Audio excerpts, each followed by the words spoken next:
आपण फार संघर्ष केला. या रणांगणाच्या ठिकाणी मी पाहतोय जो तो तुमच्या दिशेनं धावतोय, तुमच्याशी संघर्ष करू पाहतोय.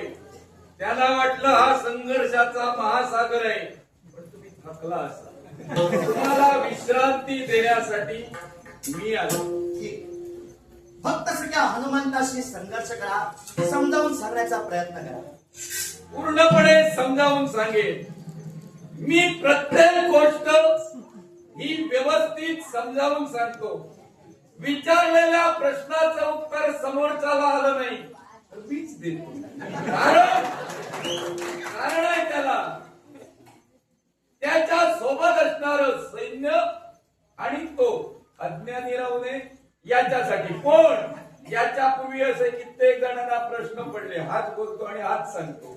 जर समजलं नाही प्रश्नाचं उत्तर तर प्रश्नच राहतो. म्हणून मी आता काय करता येते? विश्वास आहे म्हणून बोललात की माझ्याबद्दल अविश्वास वाटलो म्हणून बोललात? विश्वास आहे, विश्वासाला पात्र ठरणारी व्यक्ती उभी राहिली म्हणून बोललो. मी बोलू इच्छितो. तुझ्याशी बोलण्यासाठी तरी प्रयत्न नाही, तुम्ही आला. संघर्ष तुम्हा दोघांना करायचा आहे की आम्हा दोघांना? संघर्ष कशाला म्हणतात? एकमेकाशी वितुष्ट करायचं असतं त्याला संघर्ष म्हणतात, याला संवाद म्हणतात. बोला. तो आम्ही संवाद साधत होतो कारण ते तुझ्याशी युद्ध करत होते. मी एकेरीच बोलतोय. मग म्हणशील एकेरी बोललास कारण तू हनुमंत आहे, तू सखा आहे म्हणून एकेरी बोलतोय. माझा परिचय तुला असेल. नक्कीच आहे. कुठच्याही गोष्टीत काटकसर करत नाही, कुठच्याही गोष्टीत काटकसर करत नाही. तो वेसर पुत्र वेसर, तो मी. ओळख आहे तुझी. मग जर का माझी ओळख असेल तर माझ्या एका प्रश्नाचं समर्पक उत्तर मला हवंय. मिळणार. राजकर्त्यांची संघर्ष करण्याचं कारण काय? एकच. प्रभू रामचंद्रांचं अधिपत्य या हस्तिनापुरावर होतं आणि ते अधिपत्य पुन्हा प्रभू रामचंद्रांना मिळवून द्यावं ही एकच इच्छा आणि म्हणून संघर्ष सुरुवात होता. अधिपत्य रामचंद्रांचं कसं काय? अश्वमेध यज्ञ प्रभू रामचंद्रांनी केला आणि या अश्वमेध यज्ञात अश्वानं हस्तिनापुराची भूमी पालाक्रांत केली आणि केवळ याच हेतूनं या हस्तिनापुरावर कुणी शासकान होता आणि म्हणून हस्तिनापूर सुजलाम सुफलाम व्हावं या जिज्ञासेनं हस्तिनापुरावर प्रभू रामचंद्रांचं राज्य झालं. रामचंद्रानं अश्वमेध का केला हा प्रश्न मी तुला विचारणार नाही, पण अश्वमेध कशासाठी करतात? अश्वमेध विश्वाच्या ठिकाणी फलश्रुती मिळावी. अश्वमेधाची बरीच कारणे आहेत. कुणी पापशालनासाठी करतो, कुणी ही भूमी एकक्षत्रिय व्हावी म्हणून करतो, तर कुणी विश्वाच्या ठिकाणी स्वतःच राज्याचा विस्तार व्हावा म्हणून करतो. एकच छत्र म्हणजे एका छत्राखाली सर्वजण नांदावे. ज्याच्या अगोदर घडलेल्या घटना म्हणजे संघर्ष, रक्तपात अशा गोष्टी पुन्हा होऊ नये म्हणून अश्वमेधाची निर्मिती झाली. या विश्वाच्या ठिकाणी पहिला अश्वमेध शांतीसाठी कुणी केला याची कल्पना आपल्याला आहे. त्याची वाच्यता करण्याची गरज नाही. जर तुझ्या प्रजेला माहित नसेल नंतर त्यांना समजावून सांग. पण एक गोष्ट महत्वाची आहे, अश्वमेध या विश्वाच्या ठिकाणी केला जातो एकच छत्र बनविण्यासाठी. मग अशा परिस्थितीत सर्व सत्ता एकाची असावी असा जर न्याय आहे तर हस्तिनापुराच्या दिशेनं वाटचाल करणारा अश्व हा हस्तिनापुरातून येऊन गेला. याला हस्तिनापुरात कोणी बंधन केलं नाही. हस्तिनापुरात जर कुणी बंधन केलं नाही तर हस्तिनापुरातून प्रवेश करून गेलेला अश्व आणि तो अश्व हस्तिनापुरात थांबलेला नाही. अर्थात हस्तिनापूर झालं कुणाचं? प्रभू रामचंद्रांचं. मग प्रभू रामचंद्राचं जर हस्तिनापूर झालं तर हस्तिनापुराचा राजा प्रभूचा कोण झाला? मांडलिक राजकर्ता. मग मांडलिक राजकर्त्यावर आक्रमण करण्याची गरज काय? प्रभू रामचंद्रांचा हस्तिनापुराचा राजा मांडलिक झाला, पण ज्यावेळी अश्वाला पालाक्रांत केलं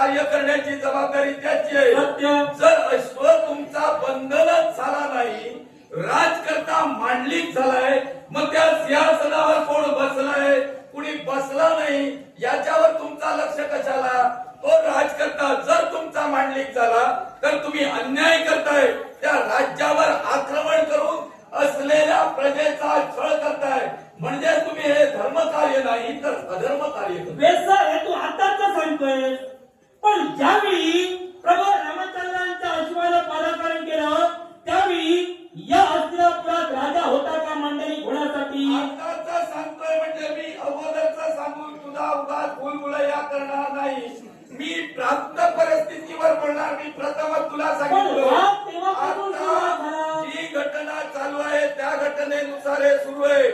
ज्या गोष्टीवरून वाद निर्माण झाला तीच मुळात अश्वमेधाची आहे. नक्की. सत्य परिस्थितीत हा अश्वमेध थांबला. मग हाच अश्वमेधावरून पुन्हा वाद तुम्ही निर्माण करताय, हा क्लेश निर्माण करताय. अश्वमेधामुळे पहिले किती वाद झाले याची कल्पना तुम्हाला आहे. तशीच परिस्थिती पुन्हा करायची आहे का? बेसर जर का मंडलिक राजकर्ता इथे असता तर तो मंडलिक खरा असता. जर का हस्तिनापुराचा कोणी शासकात होता आणि जी भूमी पादाक्रांत या अश्वाने केली ती भूमी सम्राटाच्या अधीन झाली. मग सम्राटाच्या अधीन झाल्यानंतर राजकर्ता शासता नाही म्हणून ती भूमी किंवा ते राज्य वाऱ्यावर सोडायचं का? हनुमंत, तुमचा अश्व जाण्यापूर्वी सुद्धा राजा नव्हता, मग प्रजा वाऱ्यावर नव्हती. त्याचं अष्टप्रधान मंत्रिमंडळ तिथं कार्यरत पण होतं. अश्व ज्यावेळी गेला त्यावेळेस प्रभू त्याच्यासोबत रामचंद्राची एकटा राजा कधी कार्य करत नाही. त्याच्या बरोबर असणारं मंत्रिमंडळ सक्षम असेल तर राजा कार्य करत असतो. कोणत्या गोष्टीसाठी राजा कधी कार्य करेल, कोणत्या गोष्टीवर कधी बंधन आणि निर्बंध लागेल हे काही सांगता येत नाही. याच्यासाठी तुम्ही या विवादात न पडणं योग्य. तुम्ही जर धर्माचे असाल अजूनही शांत व्हा, माघारी चला. कारण आतापर्यंत वेसर उतरला नव्हता. हा वेसर ज्या अर्थी उतरलाय त्या अर्थी तुमचा तोरा कसा उतरवावा याची कल्पना मला आहे. वेसर हत्ता रणभूमी तू रणभूमीवर उतरलाय, आमचा वेळे तू तोरा उतरविणार. होय. पण मी तुला एकच सांगतोय काय? आणि पुन्हा तिथं देतोय की जर का मांडलिक राजकर्ता झाला असता हस्तिनापुराचा तर हस्तिनापुराचा मांडलिक राजकर्ता शास्त्रा तिथं असता तर प्रभू रामचंद्रानं दुसरा राजकर्ता बसविला नसता. साधारणतः ही गोष्ट पूर्ण झालेली आहे. पुन्हा पुन्हा त्याच गोष्टीवर आणि योग्य नाही. कारण सांगतोय कारण मी एका जरी गोष्टीसाठी शास्त्रा सांगतोय. मी स्पष्ट केलेलं आहे. हा. शास्त्रा जरी नसला तरी ते मांडलिक झालेले आहे. अर्थात त्या मांडलिक राजाला त्याप्रमाणे न्याय द्यावा. तुम्ही आक्रमण करून अधर्म केला याच्या मुळाची कारण आहे. आक्रमण तुम्ही आम्हाला तुम्ही केलं, आज- आक्रमण राजाने केलं. आजपर्यंत तू कधी धर्म केलाच नाही. मी धर्म आणि केला तुला नाही. धर्म कोणता याची कल्पना नाही. अर्थात अशा अधर्मी हनुमंताला मी धर्माचा पुरुष मानणार नाही. मी धर्माला कधी वागलोच नाही. कोण सांगते पहा, मी सांगतोय पटवून दे. एकच कोण सांगतोय म्हणजे मी कधी अधर्मानं वागलो? मी म्हटलं का? माझ्याजवळ कसं- मी म्हटलं का असं? कोण सांगतोय असं म्हटलं म्हणजे प्रश्नचिन्ह निर्माण झालं. तुझ्या प्रजेच्या बाबतीत सम्राट निर्धार होणार. ही प्रजा त्याची आहे. तू एकटा झालाय. मी प्रजा घेऊन आलो नाही, हा. मी एकटा झालोय. तो प्रजा घेऊन येत नाही, हं. प्रजा त्याच्या सोबत येते. त्याच्या सोबतच आहे. कारण त्याचं कर्तृत्व कसं आहे, त्याने ते कर्तृत्व मिळवलेलं आहे. तो आता कर्तृत्व तो करायला सागरा- सुरुवात झालाय. तो सागरा- आम्ही कर्तृत्व करून पार झालोय. तो सागरासारखा अथांग आहे म्हणून त्याची प्रत्येक लाट किनाऱ्यावर पोचते. आणि या सागराला उत्तर हनुमंताला दिले. आठव. सागरावरून केलं, हं. सागराच्या खालून केलं असतं तर मोठे मिळाला. सागराला शिकवून गेलो असतो. वरून उडणारे भरपूर आहे, हं. वरून उडणारे भरपूर आहे, खालून उडून जाईल तो खरा. तुला पण काय, तू सुद्धा वरूनच उडणार आहे. मी तसा सामान्य नव्हे, मी सामान्य नव्हे. या विश्वाच्या ठिकाणी माझं अस्तित्व कधी निर्माण झालं, कसं निर्माण झालं, कुणी निर्माण केलं याची कल्पना अद्याप सहज कुणाला लागत नाही. आणि जिथं मी जातो तिथं कुणालाच कशाची कल्पना लागते. पण आता मी त्याची कल्पना करून तुला देणार. तू अधर्माचा कसा कसा? या विश्वाच्या ठिकाणी तुझा देव, त्या देवाची तू एकनिष्ठतेनं भक्ती केली.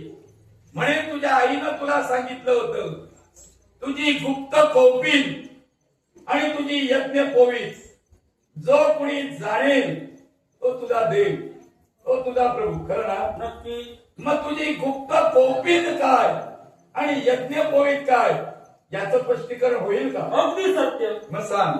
गुप्त कौपीन म्हणजे ज्याला जन्मतात त्रिकोणी आकाराचा लंगोट परिधान करून जो जन्माला आला, आणि यज्ञोपवीत म्हणजे ज्याला जन्मतात जाणवय तो यज्ञोपवीत आणि गुप्त कौपीन जो ओळखे तो माझा देव, आणि ते फक्त प्रभू रामचंद्र. कौपीन म्हणजे ध्वज, तो सुद्धा 3 टोकं असलेला ध्वज. अशा आकाराचं ज्यानं धारण केलेलं वस्त्र, जन्मजात नेमका तो कोण आहे हे त्याची माता सुद्धा ओळखू शकली नाही. मग या विश्वाच्या ठिकाणी तुझं नेमकं अस्तित्व कुणी ओळखू शकलं नाही. मग ते तुझं अस्तित्व जाणणारा तुझ्या समोर आहे. अधर्माचा एकाच गोष्टीसाठी म्हटलं, या विश्वाच्या ठिकाणी ज्या राघवानं तुला तुझं अस्तित्व दाखवलं, तुला तुझं सर्वस्व दाखवलं, या विश्वाच्या ठिकाणी तू कोण आहेस याची जाणीव तुला पंपा सरोवराच्या ठिकाणी करून दिली.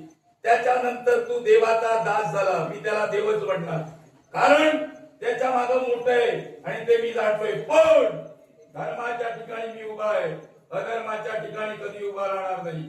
या विश्वात ज्यावेळी प्रभूवर तुझ्या संकट आलं, ज्या राघवावर संकट आलं, त्या संकटातून मुक्त करण्यासाठी त्या देवाला भ्रष्ट करणारा तू. मी देवाला भ्रष्ट केलं. हो. देव माझा श्रेष्ठ आहे आणि देवापेक्षा त्याचा भक्त श्रेष्ठ आहे. तुम्ही श्रेष्ठ असाल, सर्व श्रेष्ठ असाल, तुमचं अस्तित्व फार मोठं आहे. असेल, पण त्या देवाला तू डाग लावलास तो तुझ्या. स्पष्ट कर. चंद्रसेनेच्या महालात कशाला गेलेलास? देवची मी.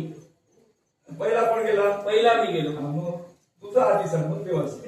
चंद्रसेनेच्या मारी एकाच कारणासाठी गेलो. केवळ तिच्या पतीचा मृत्यूंग काय आहे हे मला जाणून घ्यायचं होतं, म्हणून मी तिथपर्यंत गेलो. ते जाणून तू घेतलंस आणि तिला काय शब्द दिलास? प्रभू रामचंद्र एकदा तरी आमच्या मारी यावे ही तिची इच्छा होती, आणि तिची इच्छा मी पूर्ण करेन असा मी तिला भरोशाचा शब्द दिला. भरोशाचा शब्द देताना तुला ते आठवलं नाही का? नाही आठवलं? तू आठवण करून दे. देतो. म्हणून ते असं विचारलं, तुझा प्रभू एक वचनी, एकाच वचन, एकदा बोलला की ते खरं. एक पत्नी, एकच पत्नी, दुसऱ्या स्त्रीकडे वक्र दृष्टीनं पाहणार नाही, माता आणि भगिनी म्हणूनच पाहणार. आणि एकच बाणी ज्यावेळी शत्रूवर सोडायचा असेल तेव्हा हातातील एकच बाण काढून सोडणार, तो पुनश्च येऊन त्याच्याजवळ राहायचा. असा तुझा प्रभू. मग अशा प्रभूबद्दल तू शब्द देताना का विचार केला नाही? चंद्रसेनेच्या महालात चंद्रसेनेची इच्छा काय? प्रभू एकदा तरी महालात यावा. परत स्त्रीच्या मनात अशी इच्छा निर्माण होणे म्हणजे पाप वासना. हे तुला माहीत असताना सुद्धा का नेलंस तिथं? हे तुला बोलताना ते आठवलं नाही. कुठचं? ते आठवण मी करून देतो. हा, सांग. प्रभूचा अवतार मत्स्य कूर्म वरा, तिसरा अवतार म्हणजे वरा अवतार. या वरा अवतारात प्रभूची वरा अवताराची पत्नी म्हणजे भूमिदेवी. या भूमिदेवीला शाप दिला आणि त्या शापाचं परिवर्तन म्हणून तिनं एक वरदान मागितलं की प्रभूचा प्रत्येक अवतारात मला दर्शन हवंय, आणि ते दर्शन प्रभूला देण्यासाठी ती भूमी या 7व्या अवतारात चंद्रसेना म्हणून जन्माला आली, आणि तोच वरा अवतार या 7व्या अवतारात प्रभू रामचंद्र म्हणून जन्माला आला. त्यानं दिलेलं वचन आणि तिची असलेली इच्छा पूर्ण केली, पण केवळ मर्यादा पुरुषोत्तम असल्या कारणानं तिनं त्याचा सहवास मागितला नाही आणि प्रभूनं तिला सहवास दिला नाही.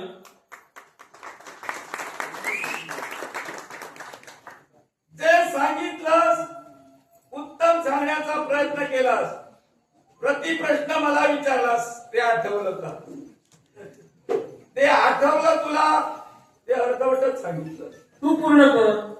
कारण ज्यावेळी वराह अवतार निर्माण झाला त्यावेळी हिरण्यक्ष यानं पृथ्वी या विश्वाच्या तळाशी पाठवली, म्हणजे सागराच्या तळाशी गेली. ती पुनश्च आणण्यासाठी महाविष्णूनं वराह अवतार धारण केला. हा वराह अवतार धारण केल्यानंतर पृथ्वीला पाण्याच्या उथळ थरावर घेऊन येण्यासाठी, म्हणजे पृथ्वीला पाण्याच्या वर घेऊन येण्यासाठी देव जलाशयाच्या ठिकाणी जाताना पृथ्वी स्वतःच्या हस्ती धारण केली. तोपर्यंत सहवास व्हावा असा त्या पृथ्वीला वाटला नाही. सहवास कधी व्हावा असं वाटलं हे तुला माहित आहे, ते मी सांगतोय. ज्यावेळी स्वतःच्या स्कंदी पृथ्वी घेतली आणि पाण्याच्या वर येण्याचा प्रयत्न केला, त्या घर्षणातून त्यांचं मिलन झालं. देवाच्या स्कंदावर पृथ्वी मातेचं घर्षण झालं आणि या घर्षणातून एका पुत्राची निर्मिती होऊ घातली. तो कोण याची वाच्यता मी करणार नाही. या विश्वाच्या ठिकाणी त्या घर्षणातून एक पुत्र होऊ घातला, अर्थात त्याला वरदान सुद्धा देवानं दिलं.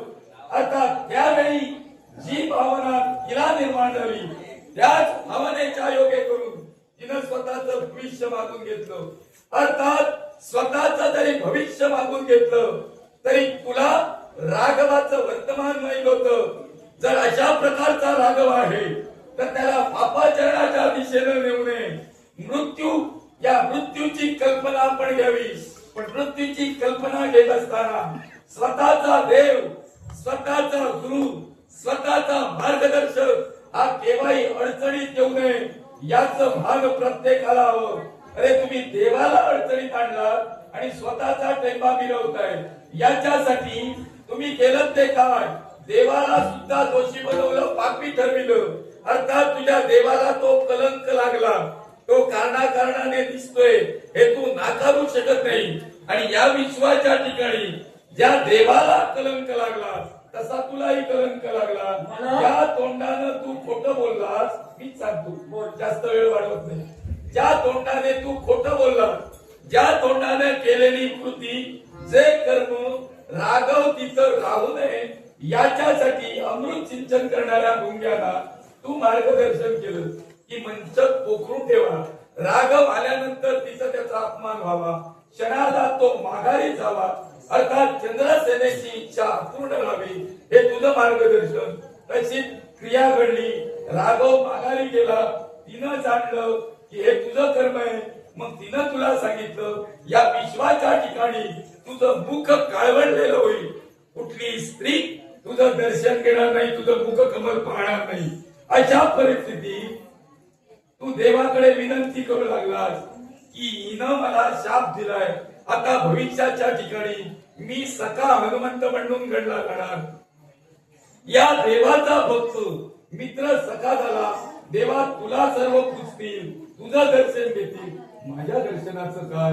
म्हणजे तुला दर्शन देण्याची इच्छा, म्हणून तुला आस निर्माण झाली. तेव्हा देवानं तुला सांगितलं तुझं दर्शन फक्त स्त्रिया एका दिवशी घेतील, ते सुद्धा शनिवारच्या दिवशी. नुसतं तुझं दर्शन घेता येणार नाही. तिळाच्या तेलाचा एक थेंब तुझ्या डाव्या पायाच्या अंगठ्यावर चर्चित करावा. तो केल्यानंतर तुझ्या चरणापासून हळूहळू तुझ्या नेत्रापर्यंत पाहू आणि तद्वत नेत्रापासून चरणापर्यंत जावं. याला त्राटक असं म्हणतात. त्राटक एखाद्याच्या चरणापासून नेत्रात जाऊन स्थिर व्हावं आणि त्या नेत्रातून पुनश्च चरणाकडे येऊन स्थिर व्हावं. याला त्राटक म्हणतात. ही त्राटक साधना ही ज्याला शक्य झाली तो विश्वाच्या ठिकाणी ज्ञानवंत झाला. अर्थात हे ज्ञान प्राप्त करून घेण्यासाठी प्रत्येक स्त्री तुझ्यापर्यंत येईल. पण याचं प्रबोधन याच्यापूर्वी तुम्ही कधी केलात आणि स्त्रियापर्यंत हा संदेश पोहोचवला याची काही मला कल्पना नाही. पण आता तुझं मत कमी वाढवतो. दोषात तू राघवाला कलंक लावला आणि स्वतःचा मोठेपणा मिळवून घेतला. या राघवाचा मोठेपणा काय झाला? राघवाला काय अस्तित्व? तू आता माझ्या समोर आलास, पहिल्यांदा माझ्या समोर आलास आणि म्हणूनच माझं महत्व तू स्पष्ट करतोय.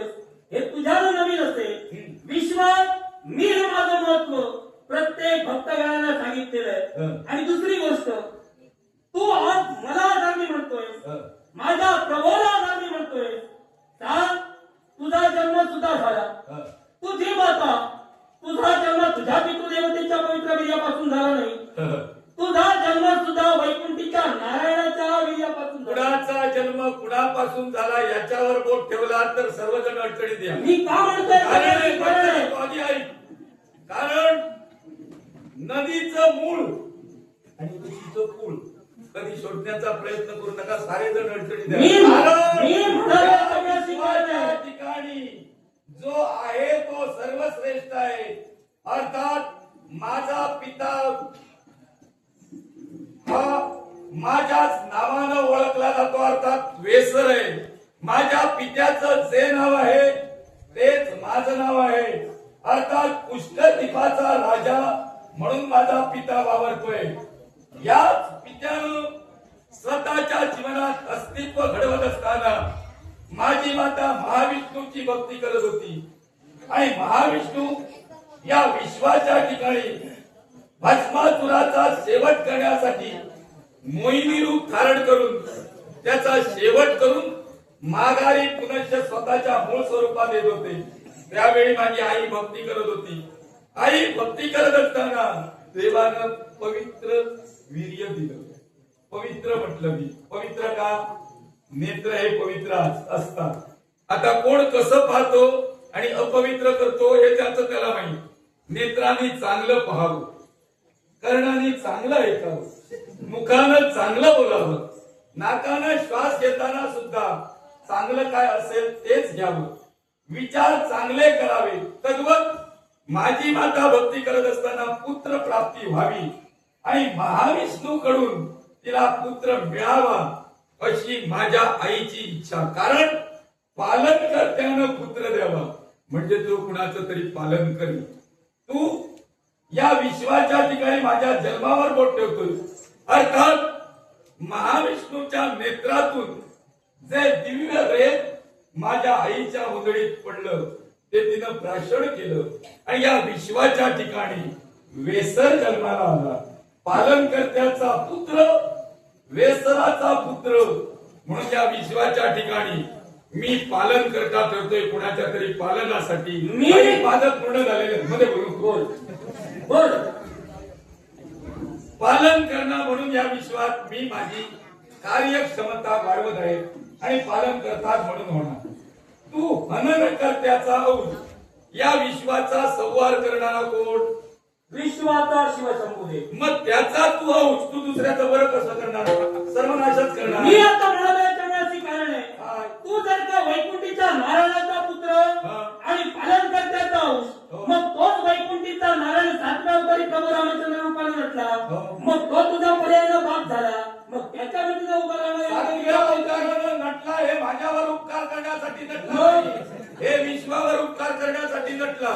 कारण जे जे घटक या विश्वाच्या हा बोलायचा विषय नाही पण तुझ्या बरोबर बोलताना मुद्दाम बोलावा लागला. कारण तू आता माझी कळ झाली. मला ते बोलावंच लागलं.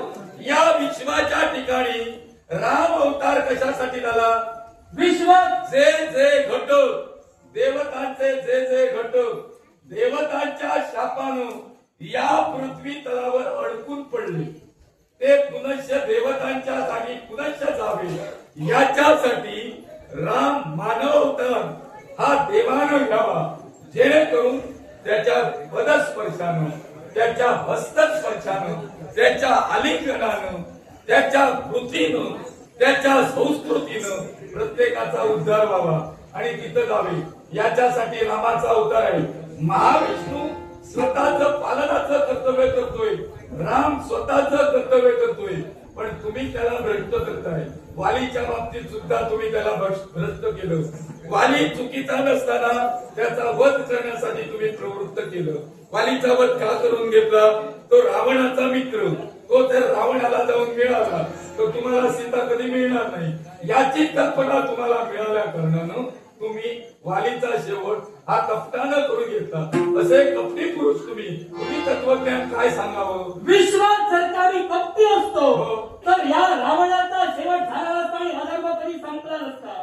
धर्म सतेज राहावा म्हणून विश्वाच्या ठिकाणी उचललेलं प्रत्येक पाऊल हे धर्माचं. तुम्ही मर्यादेचे आहात. अखेरचा एकच प्रश्न आहे. तुम्ही धर्माचे आहेत, तुम्ही मर्यादेचे आहात. मग लक्ष्मणानं जी लक्ष्मण रेखा आखली ही कशासाठी आखली होती? केवळ सीतामाईची ओलांडून पुढे जाऊ नये म्हणून. मग ती जर सीताबाई ओलांडून पुढे जाऊ नये असं जर बंधन आणि असा जर नियम, असं जर बंधन आणि असा जर नियम